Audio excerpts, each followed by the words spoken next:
ऑशविट्ज Nazi नरसंहार का केंद्र था, लेकिन इसकी कई क्रूरताओं को कभी उजागर नहीं किया गया। उच्च कमान के प्रत्यक्ष आदेशों के तहत एक ऐसा तंत्र बनाया गया जो प्रतिदिन हजारों लोगों की हत्या बिना किसी निशान छोड़े कर सकता था। सब कुछ सोचा समझा था। ट्रेनों के आगमन से लेकर शवों के दहन तक, चिकित्सा प्रयोगों, यातना और औद्योगिक दासता के माध्यम से वर्षों तक महत्वपूर्ण विवरणों को छुपाया गया।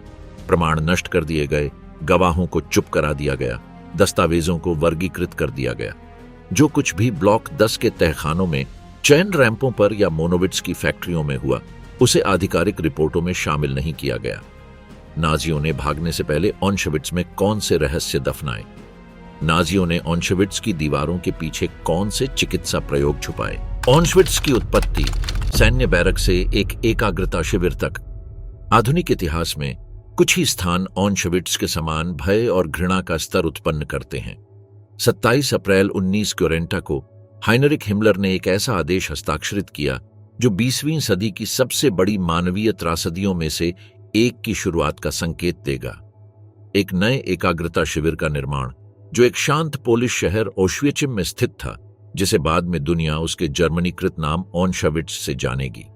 यह निर्णय न तो सहज था और न ही अनियोजित। ऑश्विचिम नाजी शासन के लिए असाधारण तार्किक लाभ प्रदान करता था। इसका रेलवे स्टेशन 44 मुख्य लाइनों से जुड़ा था, जो पूरे अधिकृत यूरोप से माल का परिवहन कर सकती थी। शहर के दक्षिण में एक पुराना ऑस्ट्रो हंगेरियन सैन्य बैरक परिसर था, जिससे शून्य से निर्माण करने की आवश्यकता समाप्त हो जाती थी। लाल ईंटों की इमारतें शहरी केंद्र से इतनी दूर थीं कि चुपचाप संचालन कर सकें, लेकिन आवश्यकतानुसार आपूर्ति और श्रम प्राप्त करने के लिए पर्याप्त पास थीं। इस नए शिविर को संचालित करने के लिए हिमलर ने रुडोल्फ हेयस को चुना, जो डाखाओ और साक्सेनहाउजेन जैसे अन्य शिविरों के अनुभवी अधिकारी थे। वह कोई चिल्लाने वाला सैडिस्ट नहीं था, बल्कि एक व्यवस्थित और प्रभावी प्रशासक था।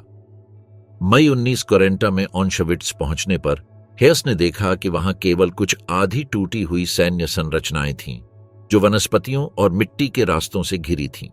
वर्षों बाद जेल में लिखी अपनी यादों में वह याद करता है कि यह स्थान एक आधुनिक शिविर के निर्माण के लिए इष्टतम परिस्थितियां प्रदान करता था।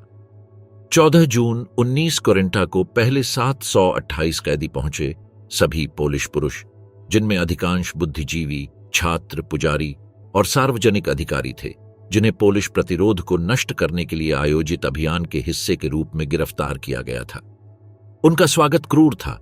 नामों से वंचित कर दिए गए, टैटू किए गए नंबरों में बदल दिए गए और अपने स्वयं के यातना स्थल का निर्माण करने के लिए मजबूर किए गए। पिक्स, फावड़े और खून से इन पहले कैदियों ने वास्तव में आतंक के भविष्य केंद्र की नींव रखी, सुविधाओं का विस्तार करते हुए, नए बैरक बनाते हुए और निरंतर निगरानी में खाइयां खोदते हुए।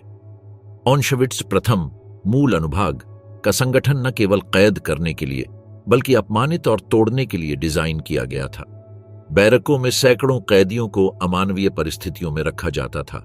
सर्दियों में बिना गर्मी के, गर्मियों में बिना उचित वेंटिलेशन के, परजीवियों से संक्रमित भूसे से ढके फर्श, सलाखों वाली खिड़कियां, पानी तक सीमित पहुंच और लगातार भरने वाले सामूहिक शौचालय। प्रारंभिक दिनों से ही एक अत्यधिक कठोर आंतरिक नियंत्रण प्रणाली लागू की गई थी। हर सुबह 4:30 पर कैदियों को आंगन में अप्पेल गिनती के लिए मजबूर किया जाता था। किसी भी मौसम की स्थिति, बारिश, बर्फ, अत्यधिक गर्मी में उन्हें घंटों तक पंक्तिबद्ध रहना पड़ता था, जबकि एसएस गिनती करते और पुनः गिनती करते। यदि कोई गायब होता तो प्रक्रिया दोहराई जाती। यदि रात में कोई कैदी मर जाता तो उसके साथियों को गिनती पूरी होने तक शव को खड़ा रखना पड़ता। किसी भी छोटे से उल्लंघन पर सामूहिक क्रूर सजा दी जाती थी। शिविर के भीतर एक पदानुक्रम स्थापित किया गया था, जहां कुछ कैदियों को कांपों के रूप में पदोन्नत किया गया था, जो अन्य कैदियों की निगरानी करते थे। बेरहमी और आज्ञाकारिता के आधार पर चुने गए ये कांपो कैदियों के बीच अविश्वास और भय का एक जाल बुनते थे। दंड सार्वजनिक रूप से दिए जाते थे। कोड़ों से मारना, हाथों से लटकाना, बिना रोशनी या भोजन के कोठरियों में अलगाव।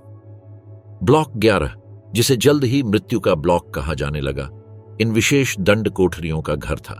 ऑश्विचिम के पड़ोसियों के लिए शिविर एक बंद और संरक्षित स्थान था, जहां से केवल अफवाहें बाहर आती थीं। कुछ स्थानीय मजदूर बाहरी कार्यों के लिए नियुक्त किए गए थे, लेकिन कुछ ही जानते थे कि उन ईंट की दीवारों और कांटेदार तारों के पीछे वास्तव में क्या विकसित हो रहा था। 1941 के अंत तक ऑश्विट्ज प्रथम अब एक साधारण एकाग्रता शिविर नहीं था, बल्कि आतंक का एक स्वायत्त संस्थान बन चुका था। विस्तार तेज गति से जारी था, नए ब्लॉक बनाए जा रहे थे, कैद की क्षमता बढ़ाई जा रही थी और नियम और भी कठोर किए जा रहे थे। जो कुछ एक समय में राइख के दुश्मनों को रखने के लिए बनाया गया था, वह अब किसी बहुत अधिक व्यापक और भयावह चीज का भ्रूण बन चुका था। हालांकि गैस चैम्बर अभी तक स्थापित नहीं किए गए थे, लेकिन ऑश्विट्ज में मृत्यु पहले से ही दैनिक घटना बन चुकी थी। बीमारियां, भुखमरी, मारपीट और त्वरित फायरिंग दस्तों द्वारा हत्याएं हर दिन होती थीं। आधिकारिक आंकड़ों में प्राकृतिक कारणों से हजारों मौतों को दर्ज किया गया था, लेकिन वास्तविकता बहुत अलग थी।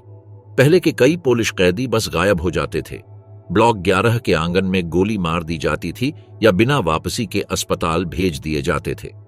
जुलाई 1941 में हाइनरिक हिमलर ने ऑश्विट्ज का दौरा किया और इसके विस्तार का आदेश दिया। शिविर की क्षमता को 3 गुना करना था और इसके अलावा लगभग 3 किलोमीटर की दूरी पर एक नया परिसर बनाया जाना था। इस नए शिविर को ऑश्विट्ज द्वितीय बिर्केनाउ के नाम से जाना जाएगा और इसे इतिहास का सबसे बड़ा विनाश केंद्र बनने के लिए नियत किया गया था। बिर्केनाउ का चयन आकस्मिक नहीं था। दलदली और पृथक भूमि संचालन को बेहतर तरीके से छुपाने की अनुमति देती थी। इसके अलावा रेलवे लाइनों के निकट होने से कैदियों के बड़े पैमाने पर परिवहन को सरल बनाया जा सकता था। एसएस वास्तुकार फ्रिट्ज एर्टल की निगरानी में एक ऐसा शिविर डिजाइन किया गया जिसकी क्षमता 1 लाख से अधिक कैदियों की थी, जिसमें लकड़ी के पूर्व निर्मित बैरक थे जो पोलैंड की चरम जलवायु से मुश्किल से ही कोई आश्रय प्रदान करते थे। ऑश्विट्ज प्रथम के कैदियों को स्वयं बिर्केनाउ का निर्माण करने के लिए मजबूर किया गया। अमानवीय परिस्थितियों में, जमे हुए कीचड़ में, बारिश या बर्फ के नीचे और भूखमरी के राशन पर काम करते हुए हजारों लोग इस निर्माण चरण के दौरान मर गए। नाजियों के लिए यह बस 2 समस्याओं को कुशलता से हल करने का एक तरीका था: मुफ्त श्रम प्राप्त करना और खर्च हो चुका मानव संसाधन समाप्त करना। इसी बीच जनवरी 1942 में आयोजित वानसी सम्मेलन में नाजी उच्च कमान यहूदी प्रश्न के अंतिम समाधान पर चर्चा कर रही थी। ऐसे निर्णय लिए गए जिन्होंने ऑश्विट्ज को स्थायी रूप से एक एकाग्रता शिविर से अधिक कुछ और में बदल दिया। यह एक औद्योगिक मृत्यु कारखाना बन गया, जिसे विशेष रूप से बड़े पैमाने पर और व्यवस्थित विनाश के लिए डिजाइन किया गया था। मार्च 1942 में बिर्केनाउ में यहूदियों के पहले परिवहन पहुंचने लगे। चयन प्रणाली को तुरंत लागू किया गया। ट्रेन से उतरते समय एक एसएस डॉक्टर, अक्सर कुख्यात जोसेफ मेंगेले, एक साधारण इशारे से तय करता था कि कौन अस्थायी रूप से गुलाम श्रमिक के रूप में जीवित रहेगा और किसे सीधे गैस चैम्बरों में भेजा जाएगा। जैसे जैसे 1942 आगे बढ़ा, ऑश्विट्ज बिर्केनाउ परिसर बढ़ता और परिष्कृत होता गया। प्रत्यक्ष रेलवे रैंपों का निर्माण किया गया, स्वागत सुविधाओं का विस्तार किया गया और पीड़ितों की संपत्ति को वर्गीकृत और पुनः उपयोग करने के लिए प्रणालियों को लागू किया गया। शिविर की भाषा में वह क्षेत्र जहां इन वस्तुओं को वर्गीकृत किया जाता था कनाडा कहलाता था, उस देश की प्रचुरता की छवि के कारण। 1943 तक ऑश्विट्ज एक राक्षसी रूप से कुशल ऑपरेशन बन चुका था। ट्रेनें पूरे यूरोप से नियमित रूप से आती थीं। France, Netherlands, Greece, Italy, Hungary, Czechoslovakia. यह परिसर अब केवल एक बंदी स्थान नहीं था, बल्कि औद्योगिक जनसंहार का केंद्रीय तंत्र बन गया था। जो एक समय एक पुराना सैन्य बैरक था, वह मानव इतिहास के सबसे भयानक अपराधों के केंद्र में बदल चुका था। इस बढ़ते आतंक के वातावरण में हजारों व्यक्तिगत कहानियां दफन हो गईं। नामों को संख्याओं से बदल दिया गया, जीवन को राख में बदल दिया गया, पूरे परिवार बिना किसी निशान के मिटा दिए गए। ऑश्विट्ज का जन्म लाखों लोगों के अंत की शुरुआत और एक ऐसे अध्याय की शुरुआत थी जिसे मानवता आज भी उसकी पूरी गंभीरता में समझने के लिए संघर्ष कर रही है। बिर्केनाउ, तीसरे राइख का सबसे घातक विनाश केंद्र। होलोकॉस्ट की शुरुआत में नाजियों द्वारा सामूहिक गोलीबारी के माध्यम से नरसंहार किया जाता था, जैसा कि एन्सार्ट्सग्रुपेन ने कब्जाए गए सोवियत क्षेत्रों में किया था। हालांकि इस विधि में मौलिक समस्याएं थीं। ये धीमी थी, इसमें बहुत अधिक मानव संसाधनों की आवश्यकता थी और आश्चर्यजनक रूप से या जल्लादों के मनोबल को प्रभावित करती थी। यहां तक कि सबसे कट्टर अधिकारियों के लिए भी महिलाओं और बच्चों पर सीधे गोली चलाना मानसिक रूप से विचलित करने वाला था। कुछ अलग चाहिए था, एक ऐसी हत्या तकनीक जो न केवल तेज हो बल्कि निष्पादकों पर भावनात्मक प्रभाव को भी कम करे। 1941 में सोवियत संघ के खिलाफ युद्ध ने नाजी शासन की प्रारंभिक योजनाओं को बदल दिया। यहूदियों को मेडागास्कर जैसे दूरस्थ क्षेत्रों में निर्वासित करने की मूल योजना को छोड़ दिया गया और अंतिम समाधान की आवश्यकता अधिक तात्कालिक हो गई। हिटलर के आदेश पर रेनहार्ड हाइड्रिच ने यहूदियों को जर्मन नियंत्रण वाले पूर्वी क्षेत्रों में निर्वासित करने की योजना बनानी शुरू की। सोवियतों के साथ युद्ध कुछ ही हफ्तों में समाप्त होने की उम्मीद थी, लेकिन इसके खींच जाने पर अंतिम समाधान एक सामूहिक विनाश नीति में बदल गया। ऑशविट्ज को इस नए नरसंहार अभियंत्रण की प्रयोगशाला बनने के लिए नियत किया गया था। रुडोल्फ हेयस, जो हमेशा अपने शिविर की दक्षता बढ़ाने पर ध्यान देता था, को एक तार्किक समस्या का सामना करना पड़ा। सामूहिक गोलीबारी से हत्याएं धीमी और दृश्यमान थीं। उसे एक ऐसा तरीका चाहिए था जो अधिक गुप्त, तेज और कम कर्मियों की आवश्यकता वाला हो। समाधान जाइक्लोन बी नामक कीटनाशक के रूप में सामने आया। मूल रूप से बैरकों को कीट मुक्त करने और जुओं को नष्ट करने के लिए उपयोग किया गया। हेयस ने खोजा कि हाइड्रोजन साइनाइड के ये क्रिस्टल बंद स्थानों में मनुष्यों के लिए घातक थे। सितंबर 1941 में सोवियत कैदियों के साथ ब्लॉक 11 के तहखाने में किए गए एक प्रायोगिक परीक्षण के बाद इस विधि की प्रभावशीलता की पुष्टि हो गई। गैस 20 मिनट से भी कम समय में मार देती थी और जल्लादों और पीड़ितों के बीच प्रत्यक्ष संपर्क की आवश्यकता नहीं थी। प्रारंभिक गैस कक्ष सुविधाएं तात्कालिक थीं। बिर्केनाउ में 2 किसान घरों को अनुकूलित किया गया, जिन्हें बंकर 1 लाल घर और बंकर 2 सफेद घर के रूप में जाना गया। खिड़कियों को चिनवाया गया, दरवाजों को वायुरोधी बनाने के लिए मजबूत किया गया और गैस डालने के लिए छत में उद्घाटन किए गए। ये आदिम सुविधाएं प्रति सत्र सैकड़ों लोगों को मार सकती थीं, लेकिन जल्द ही नाजियों द्वारा योजना बनाए गए निर्वासन की मात्रा के लिए अपर्याप्त साबित हुईं। 1942 में मृत्यु मशीनरी ने गुणात्मक छलांग लगाई। जर्मन कंपनी टॉपफेंडसॉन ने बिर्केनाउ में एकीकृत गैस चैम्बरों के साथ 4 बड़े दाहक भट्टियों को डिजाइन और निर्माण करने का कार्य प्राप्त किया। दाहक भट्टियां 2 और 3 जुड़वां संरचनाएं हत्या के औद्योगिकरण की परिणति का प्रतिनिधित्व करती थीं। प्रत्येक में एक भूमिगत गैस चैम्बर था जो सामूहिक स्नानघर के रूप में छुपाया गया था और 2000 व्यक्तियों को समायोजित कर सकता था। ऊपरी स्तर पर दाहक भट्टियां थीं जो प्रतिदिन हजारों शवों को जलाने में सक्षम थीं। डिजाइन में भयावह इंजीनियरिंग विशेषताएं शामिल थीं। खोखली धातु जालीदार स्तंभ जिनसे एसिस जाइक्लोन बी को कक्ष में डाले बिना छोड़ सकते थे। जबरन वेंटिलेशन प्रणालियां जो आधे घंटे से भी कम समय में गैस को बाहर निकाल सकती थीं ताकि अगली लोडिंग की तैयारी हो सके। शवों को भूमिगत कक्ष से दाहक भट्टियों तक ले जाने के लिए लिफ्ट और शवों को अधिक कुशलता से स्थानांतरित करने के लिए विशेष रेल। बाद में बनाए गए दाहक भट्टियां 4 और 5 का डिजाइन सरल लेकिन उतना ही घातक था। इनके गैस कक्ष जमीन के स्तर पर थे और इनकी क्षमता कम थी, लेकिन उनकी जानलेवा कार्यक्षमता वही थी। सामूहिक रूप से बिर्केनाउ की 5 दाहक भट्टियां, मुख्य शिविर की दाहक भट्टी एक सहित, पूर्ण क्षमता पर प्रतिदिन 4756 शवों को संसाधित कर सकती थीं। इस स्थापत्य विकास के समानांतर सामूहिक धोखे की प्रक्रिया को भी परिष्कृत किया गया। प्रणाली को इस तरह से डिजाइन किया गया था कि पीड़ितों को अंतिम क्षण तक अपने भाग्य का संदेह न हो। ट्रेनें यहूदी रैंप पर पहुंचती थीं, जहां तत्काल चयन किया जाता था। कार्य के लिए चयनित लोगों को शिविर भेजा जाता था, बाकी को सीधे गैस चैम्बरों में भेज दिया जाता था। इन चैम्बरों का प्रवेश वास्तविक सैनिटरी सुविधाओं की तरह प्रतीत होता था। वहां बेंच, दीवारों पर कपड़े लटकाने के लिए हुक, स्नानघर के संकेत और यहां तक कि छत पर नकली शॉवर हेड थे। कभी कभी शांति बनाए रखने के लिए एसएस गार्ड साबुन और तौलिए का वादा करते थे या पीड़ितों को यह याद रखने के लिए कहते थे कि उन्होंने अपना कपड़ा कहां रखा था बाद के लिए। यह सब एक विस्तृत झूठ का हिस्सा था जो आतंक को रोकने और सामूहिक हत्या को सुगम बनाने के लिए बनाया गया था। लाशों के प्रबंधन के लिए नाजियों ने झोंडर कमांडो नामक विशेष कैदी समूह बनाए, जिनमें यहूदी कैदियों को मजबूर किया गया कि वे गैस चैम्बरों से शव निकालें, सोने के दांत निकालें, बाल काटें जो बाद में जर्मन कपड़ा उद्योग के लिए उपयोग किए जाते थे, और शवों को दाहक भट्टियों तक पहुंचाएं। ये कैदी बाकी शिविर से अलग थलग रहते थे और उन्हें नियमित रूप से बदल दिया जाता था, क्योंकि वे विनाश प्रक्रिया के बारे में बहुत अधिक जानते थे। मई 1944 में हंगरी के यहूदियों के सामूहिक निर्वासन के दौरान परिसर ने अपनी सबसे भयावह चरम सीमा तक पहुंचाई। केवल 8 हफ्तों में 4 लाख से अधिक व्यक्तियों को ऑशविट्ज भेजा गया।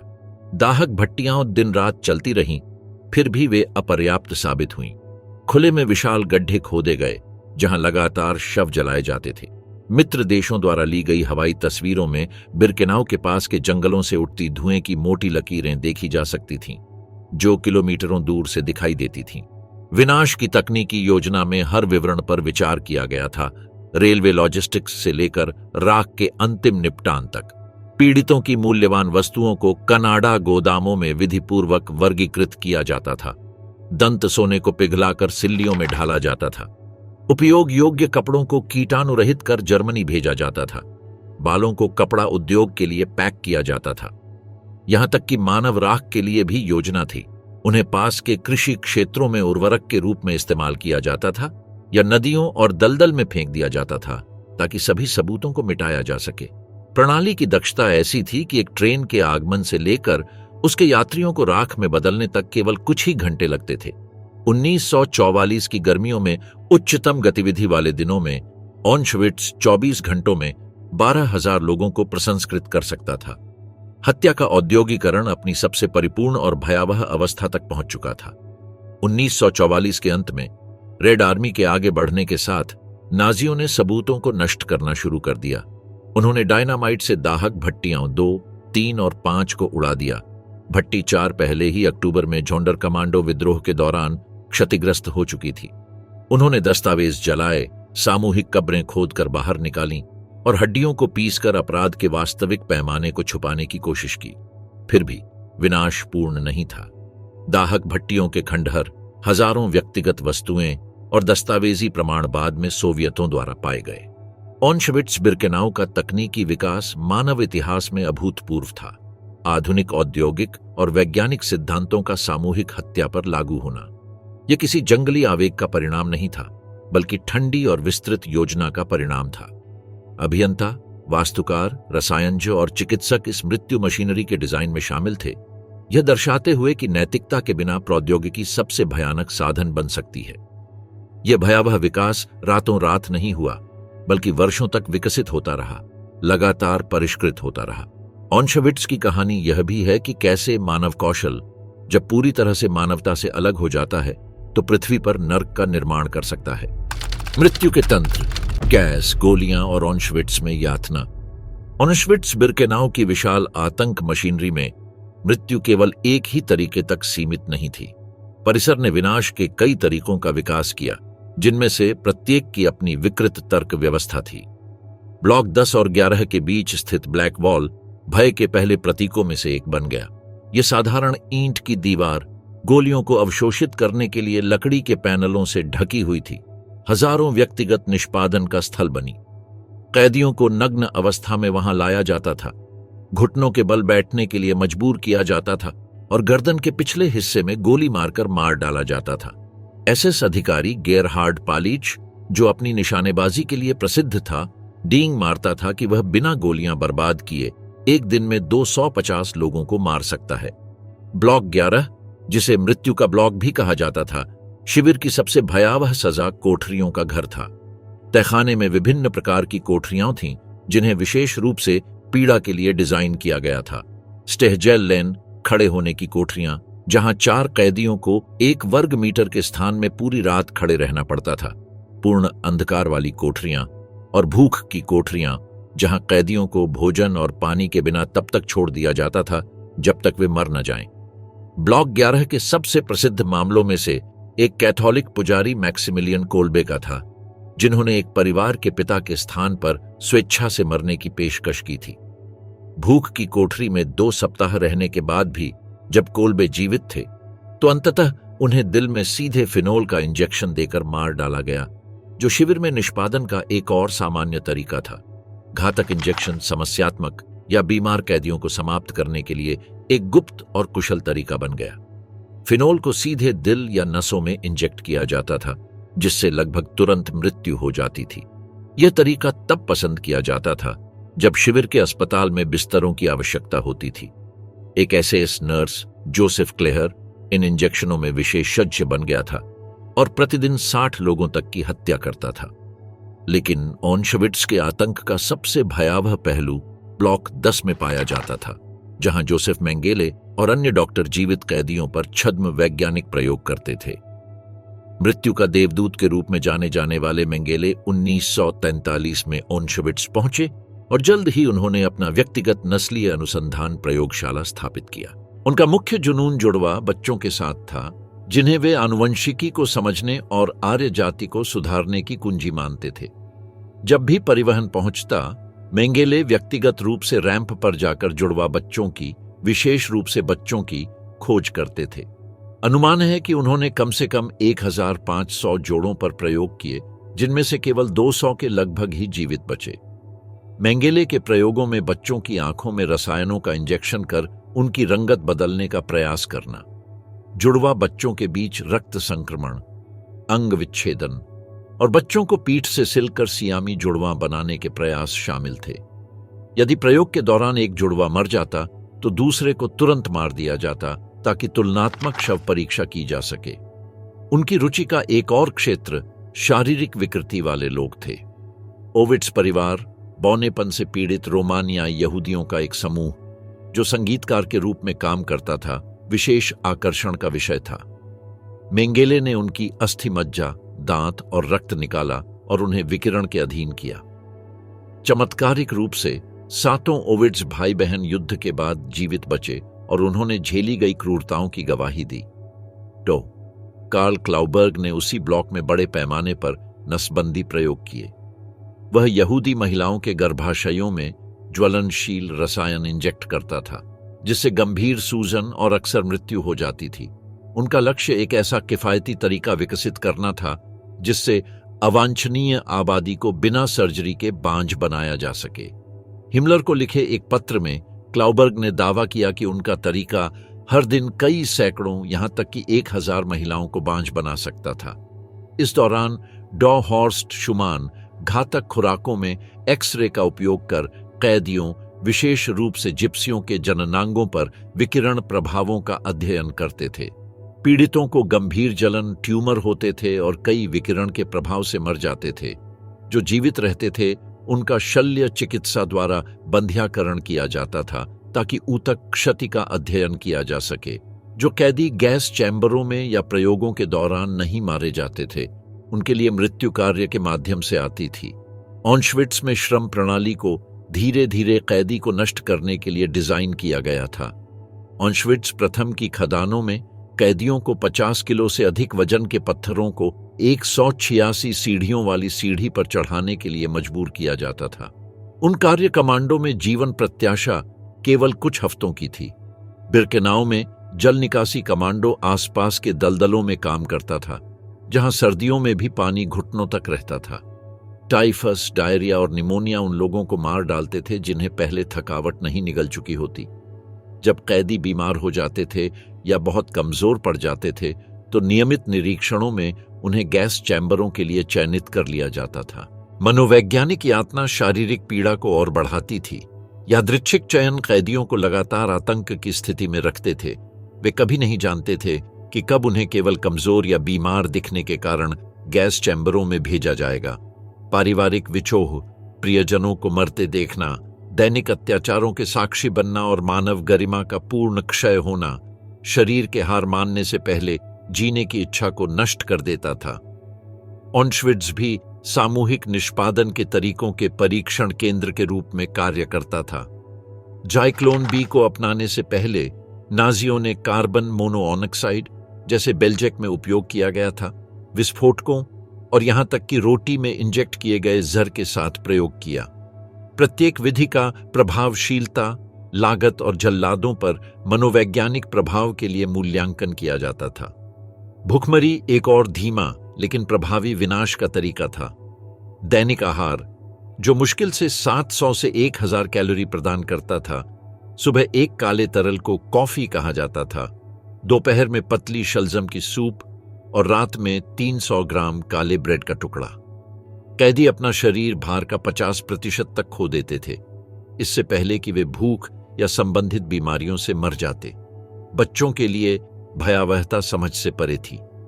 अधिकांश को प्रारंभिक चयन के बाद सीधे गैस चैम्बरों में भेज दिया जाता था। जो कुछ बच जाते थे, आमतौर पर इसलिए कि वे मजबूत दिखते थे या उनके पास उपयोगी कौशल था, उन्हें एक ऐसी दुनिया का सामना करना पड़ता था जहां बचपन के सभी सामान्य संदर्भ गायब हो चुके थे। कुछ संदेशवाहक या सहायक के रूप में काम करते थे, अन्यों को मेंगेले के प्रयोगों के लिए चुना जाता था। इस अत्यथार्थवादी वातावरण में एक परेशान करने वाली घटना उत्पन्न हुई, भयावहता का सामान्यीकरण। ऑशविट्ज में कुछ हफ्तों के बाद अकल्पनीय चीजें रोजमर्रा की सामान्यता बन जाती थीं। हर सुबह शवों के ढेर देखना, चयन का साक्षी बनना, दाहक भट्टियों के धुएं को सूंघना, यह सब एक विकृत सामान्यता में विलीन हो जाता था, जिसे कैदियों को अपने तत्काल मानसिक स्वास्थ्य को बनाए रखने के लिए स्वीकार करना पड़ता था। हालांकि यह अनुकूलन अक्सर उनके जीवित बचने पर पुनः समायोजन की क्षमता को नष्ट कर देता था। ऑशविट्ज में मृत्यु के तरीकों ने आधुनिक प्रौद्योगिकी और आदिम क्रूरता के विकृत संयोजन का प्रतिनिधित्व किया। ये अनियंत्रित हिंसा के कृत्य नहीं थे, बल्कि वैज्ञानिक रूप से डिजाइन की गई प्रणाली थी जिसका उद्देश्य अमानवीयकरण और विनाश था। इन तरीकों की विरासत इस बात की गवाही देती है कि जब मनुष्य अपनी मानवता को पूरी तरह छोड़ देता है तो वह कितनी दूर तक गिर सकता है। भयावहता की दिनचर्या, मजबूर श्रम और शिविर में जीवित रहना। ऑशविट्ज में दैनिक जीवन एक ऐसी दिनचर्या के तहत व्यतीत होता था जिसे विशेष रूप से अमानवीकरण के लिए डिजाइन किया गया था। दैनिक अस्तित्व के हर पहलू को, जागने से लेकर सोने तक, यातना, अपमान और आत्मिक टूटन के एक और उपकरण में बदल दिया गया था। यह भयावह दैनिक शासन भोर से बहुत पहले शुरू होता था और हजारों लोगों के लिए केवल मृत्यु के साथ समाप्त होता था।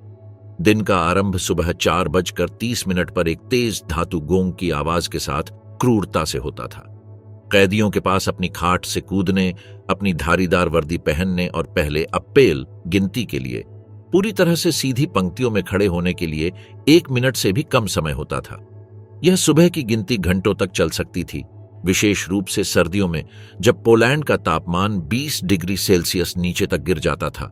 कई कैदी, जिनके पास उपयुक्त कपड़े और जर्जर जूते थे, बिना हिले डुले खड़े रहते थे, जबकि एसएस गार्ड उन्हें गिनते और दोबारा गिनते, दंड देने के लिए किसी भी बहाने की तलाश करते।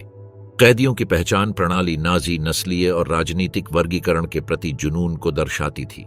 हर नए आगमन को एक नंबर दिया जाता था जो उसके नाम की जगह लेता था, जिसे सीधे बाएं अग्रभाग पर गोद दिया जाता था।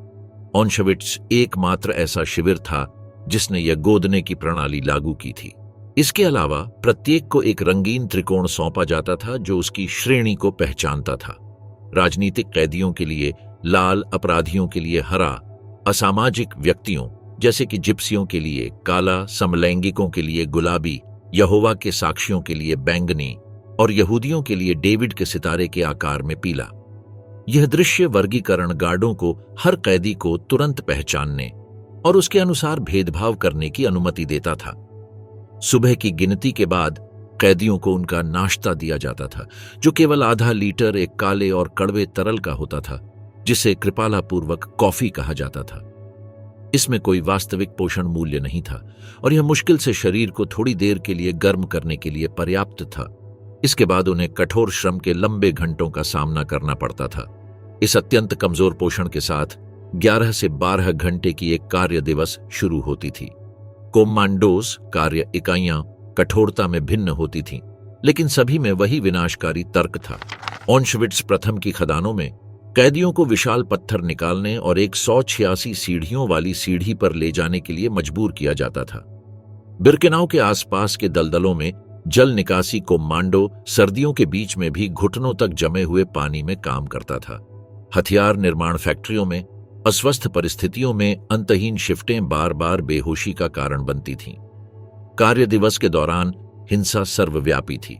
कापोस, जो कैदियों में से चयनित पर्यवेक्षक होते थे, किसी भी कमजोरी के संकेत पर कैदियों को डंडों, चाबुकों और लाठियों से मारते थे। उत्पादन कोटा जानबूझकर इतना ऊंचा तय किया जाता था कि उसे पूरा करना असंभव हो, जिससे लगातार दंड को उचित ठहराया जा सके। जो कैदी गिर जाते थे उन्हें तब तक लात मारी जाती थी जब तक वे उठ न जाएं, और यदि वे जारी रखने में असमर्थ होते तो उन्हें सीधे गैस चैम्बरों में भेज दिया जाता था। दोपहर में मुख्य भोजन वितरित किया जाता था, 1 लीटर पतली शलजम की सूप, जिसमें कभी कभी आलू या गाजर का एक टुकड़ा तैरता हुआ मिलता था। वितरण इतनी अव्यवस्थित होती थी कि अक्सर निराशाजनक झगड़े भड़क जाते थे। जिसे कड़ाही के तल से राशन मिलता था उसे कुछ गाढ़ा मिल जाने के कारण भाग्यशाली माना जाता था, जबकि जिन्हें शुरुआत में मिलता था उन्हें केवल हल्का गर्म पानी ही प्राप्त होता था। प्यास भी भूख जितनी ही यातनापूर्ण थी। पानी पीना सख्त नियंत्रण में था और कई कैदी दूषित गड्ढों से पानी पीने को मजबूर हो जाते थे, जिससे घातक बीमारियां जैसे डायरिया हो जाती थीं। गर्मियों में झुलसती धूप में और सर्दियों में अत्यधिक ठंड में काम करते हुए निर्जलीकरण चुपचाप उतने ही कैदियों को मार डालता था जितना कि मारपीट। संध्या समय दूसरी अप्पेल होती थी, जो सुबह की तरह ही थकाऊ थी। कैदियों को बिना किसी शारीरिक स्थिति की परवाह किए जीवित और मृतकों की गिनती के दौरान स्थिर रहना पड़ता था। यदि कोई भाग जाता था तो गिनती पूरी रात चल सकती थी, जबकि बाकी सबको किसी भी मौसम में बिना हिले खड़े रहना पड़ता था। रात का भोजन 300 ग्राम काले ब्रेड का होता था, जो कभी कभी कृत्रिम मार्जरीन की पतली परत, एक छोटा सा सॉसेज का टुकड़ा या पतली मुरब्बा के साथ आता था। इस राशन को अगली सुबह तक चलाना होता था, जिससे लगातार एक दुविधा बनती थी। भूख शांत करने के लिए सब कुछ तुरंत खा लें या अगले दिन के लिए कुछ बचाकर रखें। जो रोटी बचाकर रखते थे वे अक्सर सुबह जागने पर पाते थे कि वह चोरी हो गई थी। यह पोषण आहार, जो मुश्किल से 700 से 1000 कैलोरी प्रतिदिन प्रदान करता था, धीरे धीरे लेकिन अपरिहार्य रूप से शारीरिक गिरावट लाने के लिए डिजाइन किया गया था। कुछ ही हफ्तों में कैदी अपने शरीर के भार का 50% तक खो देते थे, कुपोषण से एडिमा विकसित कर लेते थे और बीमारियों के प्रति अत्यधिक संवेदनशील हो जाते थे। बैरकों में रहने की स्थिति पीड़ा को और बढ़ा देती थी। बिरकेनाउ में प्रत्येक बैरक, जिसे मूल रूप से 52 घोड़ों के लिए डिजाइन किया गया था, में 800 कैदी तक रखे जाते थे। 3 स्तरों वाली खाटों में बिना गद्दों और पर्याप्त कंबलों के 5 या 6 लोगों को एक ही मंच पर सोना पड़ता था। यह भीड़, पिस्सू, खटमल और टाइफस जैसी संक्रामक बीमारियों के निरंतर प्रसार को बढ़ावा देती थी, जो समय समय पर घातक महामारियों का कारण बनती थीं। उचित स्वच्छता सुविधाओं की कमी ने बुनियादी शारीरिक क्रियाओं को अपमानजनक अनुभव में बदल दिया था। सामूहिक शौचालय, जो शिविर की जनसंख्या के लिए अपर्याप्त थे, खुली खाइयों पर बने लंबे छेदों की पंक्तियों से बने थे, जिनमें न कोई विभाजन था और न ही टॉयलेट पेपर। कैदियों को इनका उपयोग करने के लिए कुछ ही मिनट मिलते थे, वह भी निरंतर निगरानी और गार्डों की व्यंग्यात्मक टिप्पणियों के बीच। रात में सैकड़ों लोगों के लिए एक ही बाल्टी उपलब्ध होती थी, जो अनिवार्य रूप से भर जाती थी और दुर्गंधपूर्ण परिस्थितियां उत्पन्न करती थी। व्यक्तिगत स्वच्छता लगभग असंभव थी। वॉश बेसिन लंबे सीमेंट चैनल थे, जिनमें नल अनियमित रूप से चलते थे। साबुन का अस्तित्व नहीं था और सामूहिक स्नान, जब कभी अनुमति दी जाती, लगभग महीने में एक बार, अपमान का एक और रूप बन जाता था। कैदियों को सामूहिक रूप से नग्न होकर निरीक्षण के लिए प्रस्तुत होना पड़ता था और फिर कुछ ही मिनटों के लिए ठंडे या उबलते पानी की धाराओं के नीचे दौड़ना पड़ता था। महिलाओं के लिए यह स्थिति अतिरिक्त यातनाएं लाती थी।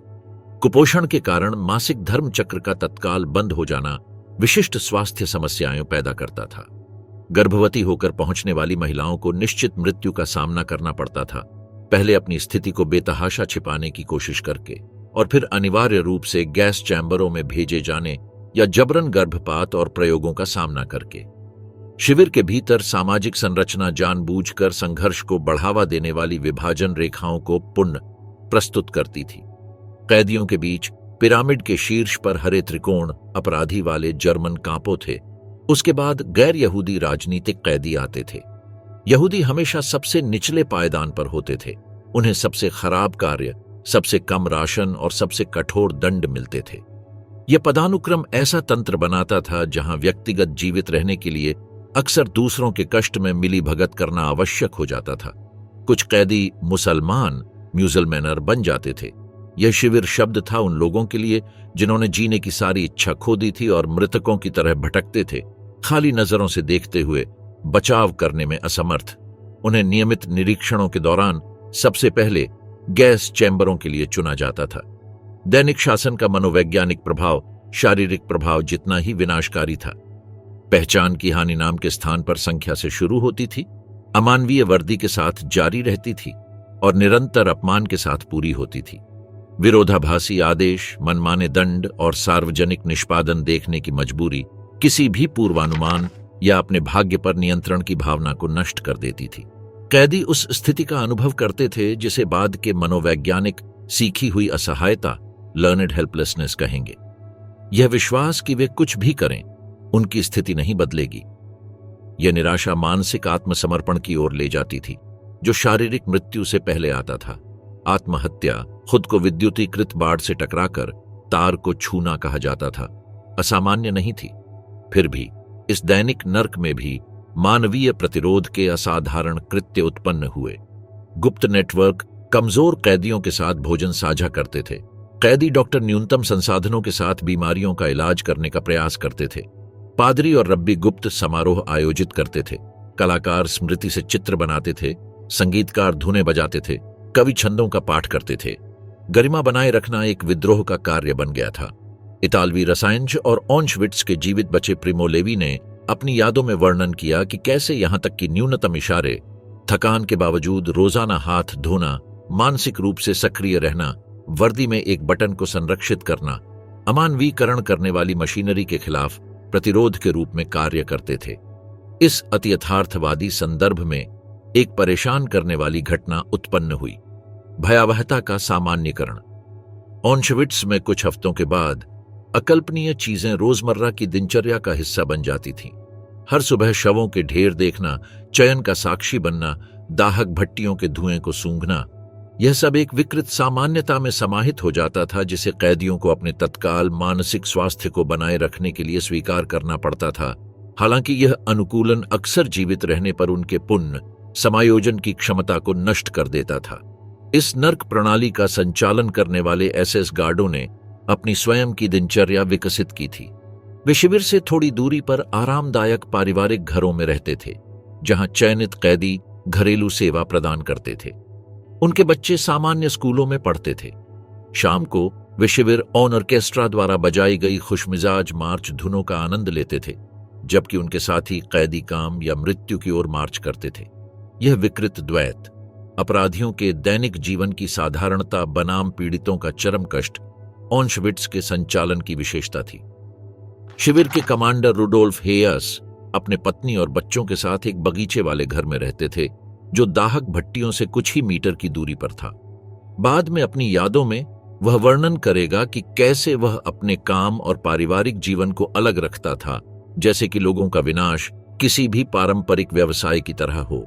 ऑन्शविट्स में जीवन इस तरह व्यतीत होता था, मृत्यु और उससे भी बदतर चीज के बीच एक निलंबित अस्तित्व, जहां प्रत्येक सुबह एक क्षणिक जीत का प्रतिनिधित्व करती थी, लेकिन साथ ही एक और पीड़ा चक्र की शुरुआत भी होती थी।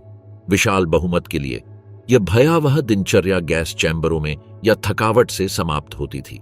जो कुछ जीवित बचे, उनके लिए यह दैनिक नर्क न केवल उनके शरीर पर, बल्कि मानव प्रकृति की उनकी सबसे गहरी समझ पर भी अमिट घाव छोड़ गया। नरसंहार की अर्थव्यवस्था। आईजी फारबेन और ऑन्शविट्स में औद्योगिक दास्तां। ऑन्शविट्स केवल मृत्यु की एक फैक्ट्री नहीं थी, यह सबसे शाब्दिक अर्थों में भी एक फैक्ट्री थी, एक औद्योगिक परिसर जहां मानव पीड़ा को आर्थिक लाभ के लिए कच्चे माल में बदल दिया गया था। बिर्केनाउ के गैस चैम्बरों से मात्र 5 किलोमीटर की दूरी पर मोनोविट्स, ऑन्शविट्स तृतीय स्थित था, एक औद्योगिक संयंत्र जहां जर्मन रासायनिक समूह आईजी फारबेन ने आधुनिक इतिहास के सबसे अंधेरे व्यावसायिक गठबंधनों में से एक की स्थापना की थी। आईजी फारबेन इंटरेसेंट गेमाइनशाफ्ट फार्बन इंडस्ट्री एग एक विशाल कंपनी थी जो 1925 में बायर, बीएसएफ और होएस्ट सहित 6 जर्मन रासायनिक कंपनियों के विलय से बनी थी। युद्ध से पहले यह जर्मन रासायनिक उत्पादन का 90% नियंत्रित करती थी और दुनिया की चौथी सबसे बड़ी निगम थी। जब हिटलर सत्ता में आया तो आईजी फारबेन ने अपने प्रभाव का विस्तार करने का एक अवसर देखा। कंपनी ने न केवल नाजी शासन के साथ तालमेल बैठाया, बल्कि इसके वैचारिक और सैन्य लक्ष्यों में सक्रिय रूप से भाग लिया। ऑशविट्ज में संयंत्र बनाने का निर्णय रणनीतिक था। 1940 में जर्मनी व्यापारिक प्रतिबंधों का सामना कर रहा था, जिसने प्राकृतिक रबर तक उसकी पहुंच सीमित कर दी थी, जो सैन्य मशीनरी के लिए आवश्यक था। आईजी फार्बेन ने कोयले से सिंथेटिक रबर बुना उत्पादन की एक प्रक्रिया विकसित की थी। कई स्थानों का मूल्यांकन करने के बाद अधिकारियों ने ऑशविट्ज को 3 निर्णायक लाभों के कारण चुना: सोला नदी से प्रचुर जल आपूर्ति, साइलसिया की कोयला खदानों के निकटता और सबसे महत्वपूर्ण एकाग्रता शिविर से असीमित गुलाम श्रमिकों तक पहुंच। इस परियोजना का नाम बुनावेरके रखा गया और इसमें प्रारंभिक निवेश 900 मिलियन राइक्समार्क, लगभग वर्तमान $250 मिलियन की आवश्यकता थी। फरवरी 1941 में आईजी फार्बेन और एसएस के बीच हस्ताक्षरित समझौते के अनुसार कंपनी प्रत्येक कैदी के लिए 3 से 4 मार्क प्रतिदिन भुगतान करती थी। उनकी योग्यता पर निर्भर करता था, जो सामान्य मजदूरी का एक अंश मात्र था। ये भुगतान सीधे एसएस के खजाने में जाते थे, न कि श्रमिकों को। श्रमिकों को केवल मारपीट और भूखमरी के राशन मिलते थे। मोनोविट्ज का निर्माण अप्रैल 1941 में शुरू हुआ। जुलाई तक वहां 1300 कैदी काम कर रहे थे। 1 वर्ष बाद यह संख्या बढ़कर 3700 हो गई। 1934 में अपने चरम पर संयंत्र में 11,000 से अधिक गुलाम एक साथ काम कर रहे थे। परिस्थितियां विनाशकारी थीं। 12 घंटे की पारियों में काम, कोई सुरक्षा उपकरण नहीं, एसएस गार्डों और विशेष रूप से क्रूर कापोस की सतत निगरानी। कैदी अपने हाथों से फैक्ट्री का निर्माण करते थे, भारी सामग्री उठाते थे, सीमेंट मिलाते थे और धातु संरचनाओं को खड़ा करते थे।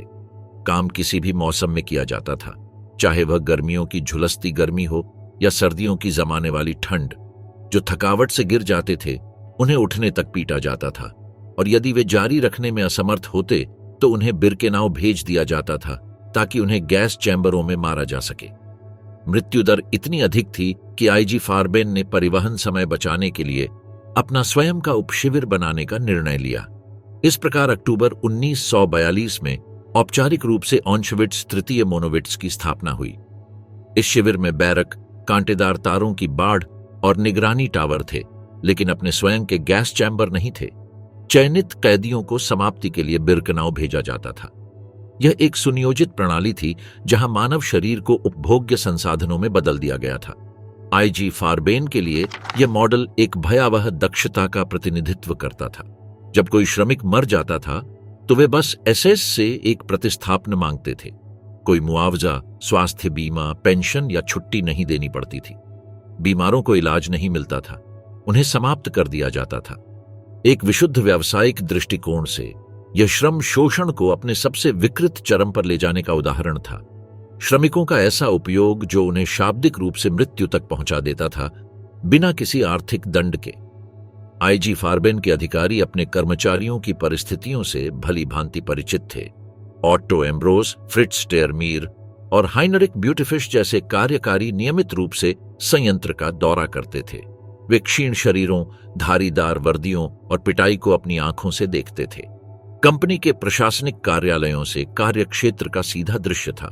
युद्ध के बाद वे अज्ञानता का दावा नहीं कर सकते थे, जैसा कि वे प्रयास करेंगे। संयंत्र का चिकित्सक एसएस हाउप्टस्टर्मफ्यूरर हांस विल्हेम केनिग नियमित चयन करता था ताकि कमजोर श्रमिकों की पहचान की जा सके। चयनित लोगों के वर्दी पर एक लाल गोला बना दिया जाता था, उन्हें ट्रकों में लादा जाता था और गैस चैम्बरों में भेज दिया जाता था। यह प्रणाली इतनी संगठित थी कि आईजी फार्बेन एसएस के साथ अधिक मजबूत और कुशल श्रमिकों को प्राप्त करने के लिए बातचीत भी करता था, विशेष रूप से उन तकनीकी कौशल वाले कैदियों को जो उत्पादन में सहायक हो सकते थे। विडंबना यह थी कि बुना संयंत्र कभी 1 किलो भी सिंथेटिक रबर का उत्पादन नहीं कर सका। मित्र देशों के बमबारी, तकनीकी समस्याओं और गुलाम श्रम की स्वयं की अक्षमता ने इसके पूर्ण चालू होने में बार बार देरी की। फिर भी आईजी फार्बेन की अन्य सुविधाएं पूरी क्षमता पर चलती रहीं। सिंथेटिक ईंधन, विस्फोटक सामग्री, विषैली गैसें और वेहरमाखट के लिए दवाएं बनाते हुए। आईजी फार्बेन की भागीदारी का एक और काला पहलू जाइक्लोन बी के साथ उसका संबंध था। यद्यपि इसे मूल रूप से विनाश के हथियार के रूप में नहीं बल्कि कीटनाशक के रूप में विकसित किया गया था, इसका गैस चैम्बरों में घातक उपयोग कंपनी को सीधे नरसंहार से जोड़ता है। डजेश कंपनी, जिसमें आईजी फारबेन की 42.5% हिस्सेदारी थी, ऑशविट्ज में उपयोग किए जाने वाले जाइक्लोन बी का उत्पादन करती थी। डजेश के अधिकारी अपने उत्पाद के अंतिम उपयोग को भली भांति जानते थे, यहां तक कि उन्होंने इसकी मूल रचना में मौजूद चेतावनी गंधक एजेंट को हटाकर इसकी फार्मूला में बदलाव भी किया। आईजी फारबेन अकेली कंपनी नहीं थी जो ऑशविट्ज से लाभान्वित हुई। क्रुप ने तोपखाना उत्पादन कार्यशालाएं स्थापित की। सीमेंस ने इलेक्ट्रिक उपकरणों के निर्माण में गुलाम श्रम का उपयोग किया। एजी, टेलीफंकन और दर्जनों अन्य जर्मन कंपनियां इस शोषण प्रणाली में शामिल थीं। ये कंपनियां एक ऐसे आर्थिक पारिस्थितिकी तंत्र का हिस्सा थीं जहां विनाश और उत्पादन पूरी तरह से एकीकृत थे। आर्थिक और नरसंहारिक गतिविधियों का यह एकीकरण पीड़ितों की संपत्तियों की व्यवस्थित पुनर्प्राप्ति में भी परिलक्षित होता था। कनाडा क्षेत्र में निर्वासितों के सूटकेस, कपड़े, जूते, चश्मे, कृत्रिम अंग, गहने और अन्य व्यक्तिगत वस्तुएं विधिपूर्वक वर्गीकृत की जाती थीं। शवों से निकाला गया दंत सोना सिल्लियों में ढाला जाता था। महिलाओं के बाल पैक कर जर्मन कपड़ा उद्योग को गद्दे भरने और इंसुलेशन सामग्री के लिए बेचे जाते थे। कुछ भी व्यर्थ नहीं जाता था। इस नरसंहारिक आर्थिक शोषण में अधिकृत क्षेत्रों में यहूदी संपत्ति की जब्ती भी शामिल थी। आईजी फारबेन जैसी कंपनियों ने आर्यीकरण प्रक्रियाओं के माध्यम से अत्यंत सस्ते दामों पर फैक्ट्रियां, मशीनरी और पेटेंट अधिग्रहित किए। इस प्रकार होलोकॉस्ट ने न केवल लोगों को समाप्त किया, बल्कि उनकी संपत्ति को भी व्यवस्थित रूप से जर्मन हाथों में स्थानांतरित कर दिया। लाभप्रदता इतनी अधिक थी कि आईजी फारबेन के अधिकारियों ने निर्वासन कार्यक्रमों के विस्तार का अनुरोध भी किया ताकि अधिक श्रमिक मिल सकें। अप्रैल 1941 के एक ज्ञापन में बुनावेर के संयंत्र के निर्माण निदेशक ने विशेष रूप से कैदियों के आवंटन में वृद्धि और उनकी न्यूनतम स्थितियों के सुधार का अनुरोध किया, मानवीयता के लिए नहीं बल्कि उत्पादकता बनाए रखने के लिए। जब मई 1944 में हंगरी के यहूदियों का बड़े पैमाने पर ऑशविट्ज में निर्वासन शुरू हुआ, तो आईजी फारबेन को श्रमिकों का एक नया दल प्राप्त हुआ। तब तक जर्मनी के लिए युद्ध लगभग हार चुका था, लेकिन मृत्यु और शोषण की मशीनरी नौकरशाही सटीकता के साथ काम करती रही। यहां तक कि जब अगस्त 1944 में मित्र राष्ट्रों ने मोनोविट्ज संयंत्र के कुछ हिस्सों पर बमबारी की, तब भी अन्य खंडों में उत्पादन जारी रहा। निजी कंपनियों और राज्य प्रायोजित नरसंहार के इस सहजीवन ने कॉरपोरेट मिलीभगत पर गहरे नैतिक प्रश्न उठाए। आईजी फारबेन कोई परिस्थिति की शिकार या नाजी शासन द्वारा बाध्य संस्था नहीं थी। यह एक उत्साही भागीदार थी जिसने होलोकॉस्ट में व्यावसायिक अवसर देखा।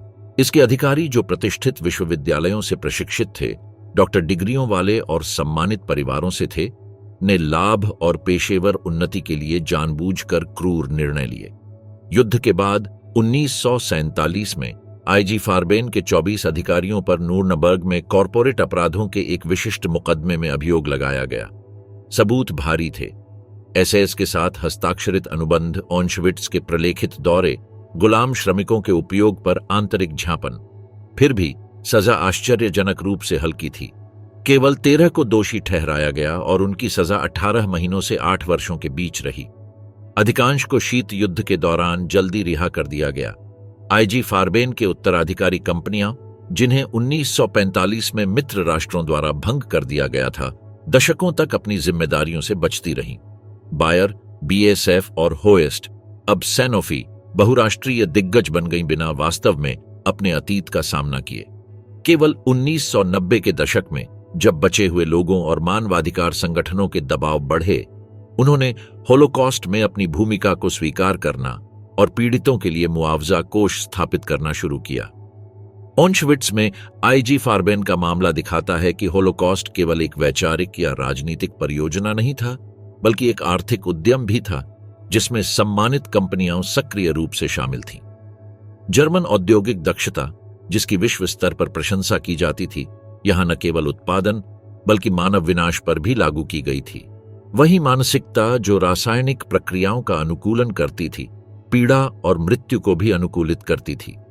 होलोकॉस्ट के इस आर्थिक आयाम को अक्सर वैचारिक या सैन्य पहलुओं पर ध्यान केंद्रित करने के कारण अनदेखा कर दिया गया है। हालांकि कॉरपोरेट मिलीभगत को समझना इस अपराध की विशालता को समझने के लिए आवश्यक है। हॉलोकॉस्ट इंजीनियरों, रसायनजों, लेखाकारों, प्रशासकों और अधिकारियों की सक्रिय भागीदारी के बिना संभव नहीं होता, जिन्होंने अपने तकनीकी ज्ञान को नरसंहार की सेवा में लगाया। ऑशविट्ज को एक उद्यम के रूप में देखना हमें अर्थव्यवस्था और नैतिकता के बीच संबंध पर पुनर्विचार करने के लिए मजबूर करता है। जब लाभ एकमात्र मूल्य बन जाता है, जब दक्षता नैतिक सीमाओं के बिना संचालित होती है, जब मानव को केवल एक स्प्रेडशीट में संसाधन के रूप में देखा जाता है, तो यह एक गहरी खाई का द्वार खोल देता है। आईजी फार्बेन और ऑशविट्ज इस आर्थिक अमानवीकरण का चरम उदाहरण प्रस्तुत करते हैं, लेकिन इसके प्रतिध्वनि कई समकालीन कॉरपोरेट प्रथाओं में भी सुनाई देती है। मोनोविट्स का सबक आज भी चेतावनी देता है। तकनीकी और व्यावसायिक सभ्यता यदि नैतिक आधार से वंचित हो तो सबसे भयानक अत्याचारों की साथी बन सकती है। भयावहता हमेशा वर्दी और वैचारिक झंडों के साथ नहीं आती। कभी कभी वह सुरुचिपूर्ण सूट, वित्तीय बैलेंस शीट और लाभ अधिकतम करने की ठंडी तर्कसंगतता के साथ आती है। नरक का पतन, मृत्यु यात्राएं और शिविर की मुक्ति। गर्मी के मौसम 1934 में जब सोवियत सेनाएं पोलैंड की ओर बढ़ रही थीं, ऑशविट्ज की विनाश मशीनरी अपने भयावह चरम पर थी। विडंबना यह थी कि जब जर्मन हार अपरिहार्य हो गई थी, हत्या की गति तेज हो गई थी। मई और जुलाई के बीच 4 लाख से अधिक हंगेरियन यहूदियों को ऑशविट्ज निर्वासित किया गया। दाहक भट्टियां दिन रात चलती थीं, फिर भी अपर्याप्त थीं, जिससे नाजियों को विशाल खुले गड्ढों में शव जलाने के लिए मजबूर होना पड़ा। अक्टूबर तक, जब पूर्वी मोर्चा खतरनाक रूप से निकट आ गया, एसएस प्रशासन ने निकासी और सबूतों के मिटाने की योजना बनानी शुरू कर दी। नाजी अधिकारियों ने सख्त आदेश दिए, कोई भी कैदी जीवित सोवियतों के हाथ नहीं लगना चाहिए, ताकि जो हुआ उसकी गवाही न मिल सके। होलोकॉस्ट के वास्तुकार हाइनरिक हिमलर ने स्पष्ट रूप से घोषणा की, अंतिम समाधान हमारा कभी न लिखा और कभी न लिखे जाने वाला गौरव का पृष्ठ है। शिविर का व्यवस्थित विघटन प्रशासनिक दस्तावेजों को जलाने से शुरू हुआ। हजारों रिकॉर्ड जलाए गए। हालांकि सौभाग्य से शिविर के अधिकारियों के पास सभी को नष्ट करने का समय नहीं था। जॉन्डर कमांडो को सामूहिक कब्रों को खोदकर अवशेषों को जलाने, आग में पूरी तरह न जले हड्डियों को पीसने और राख को पास की नदियों और दलदलों में फैलाने के लिए मजबूर किया गया। नरसंहार के भौतिक प्रमाणों को पूरी तरह समाप्त करना था। नवंबर 1934 में हिमलर ने गैस से हत्याओं को रोकने का आदेश दिया। यह निर्णय मानवीय विचारों के कारण नहीं, बल्कि व्यावहारिक गणनाओं के कारण लिया गया था। वह पश्चिमी मित्र राष्ट्रों के साथ अलग शांति समझौते पर बातचीत करना चाहता था और एक तर्क संगत वार्ताकार के रूप में अपनी छवि पेश करना चाहता था। सुविधाओं को नष्ट करना शुरू कर दिया गया। अक्टूबर में झोंडर कमांडो के विद्रोह के दौरान क्षतिग्रस्त हुआ दाहक भट्टी 4 मरम्मत नहीं किया गया। दाहक भट्टियां 2 और 3 को जनवरी 1945 में आंशिक रूप से डायनामाइट से उड़ाया गया। इसके साथ ही उन कैदियों को निकालने की प्रक्रिया शुरू हुई जो अब भी चलने में सक्षम थे। सोवियतों के हाथों पड़ने से बचने के लिए लगभग 60,000 कैदियों को उस यात्रा के लिए मजबूर किया गया जिसे मृत्यु यात्राएं कहा जाएगा।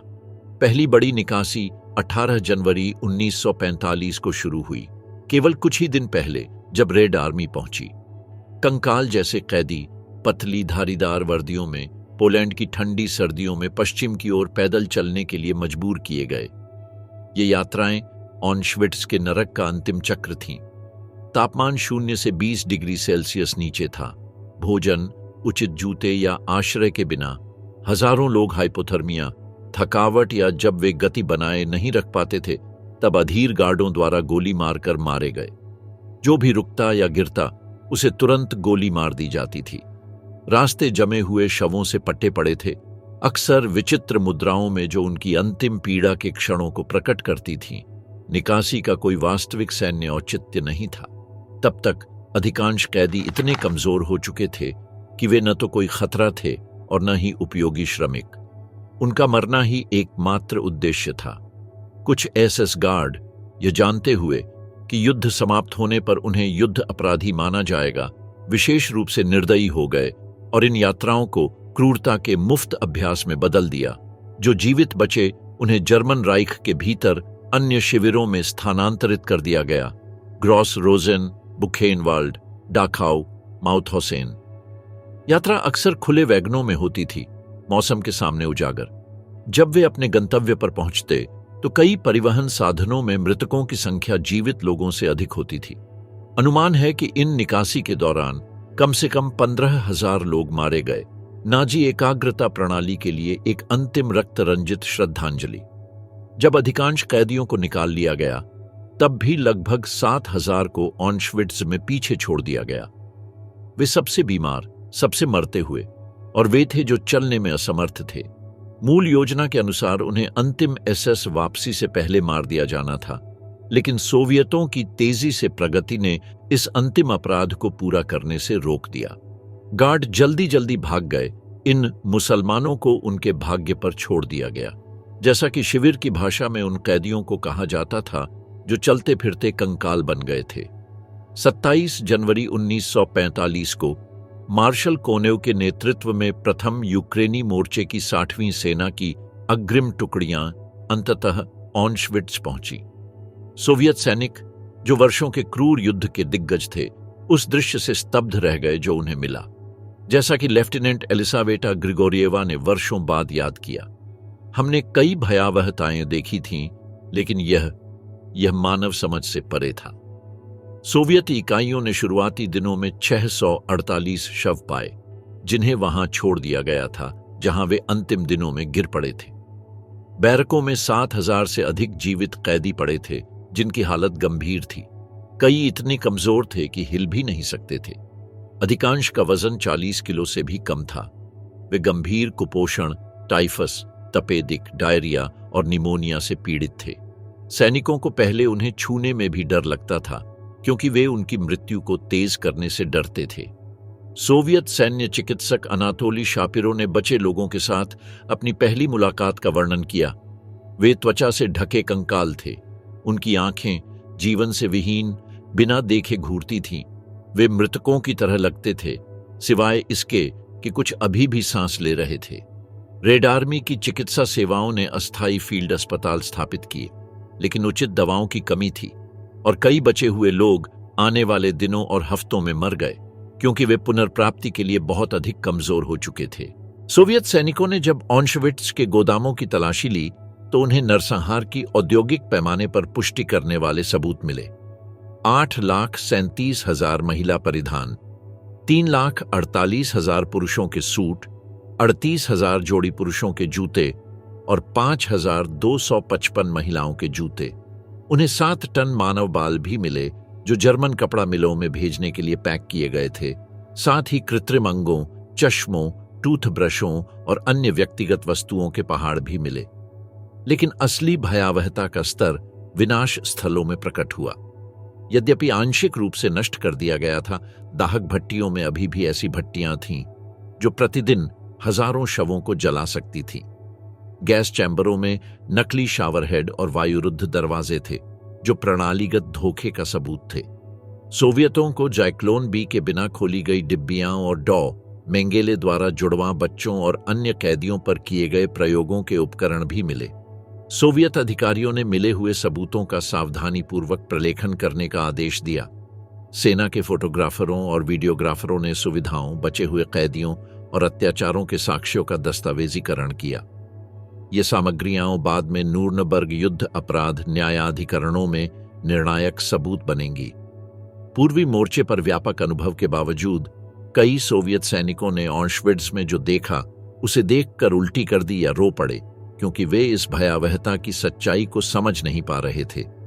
आगामी महीनों में फोरेंसिक अन्वेषकों ने परिसर की ओर भी गहन जांच की। प्रत्येक बैरक, प्रत्येक सुविधा नई भयावहताओं को उजागर करती थी। ब्लॉक 10 में, जहां मेंगेले अपने प्रयोग करता था, उन्होंने मानवीय अंगों से भरे जार, लेबल किए गए जैविक नमूने और भयानक प्रक्रियाओं का विस्तृत दस्तावेज पाया। ब्लॉक 11 की सजा कोठरियों में अब भी कैदियों द्वारा उकेरी गई अंतिम करुण पुकारें देखी जा सकती थीं। सोवियत अधिकारियों ने सैकड़ों बचे हुए लोगों का साक्षात्कार किया और उनके बयान दर्ज किए। कई इतने आहत थे कि कोहेरेंटली बोल भी नहीं सकते थे। अन्य लोगों को अपने अनुभव साझा करने की तीव्र आवश्यकता थी ताकि दुनिया को सच्चाई का पता चले। ये प्रारंभिक गवाहियां ऑशविट्ज के अनुभव को पीड़ितों के दृष्टिकोण से समझने के लिए सबसे मूल्यवान दस्तावेजों में से एक बन गईं। इसी बीच मृत्यु यात्राएं पश्चिम की ओर जारी रहीं। कुछ कैदियों को जर्मन क्षेत्र में बर्गेन-बेल्सेन, साक्सेनहाउसेन और रावेंसब्रक जैसे शिविरों में ले जाया गया।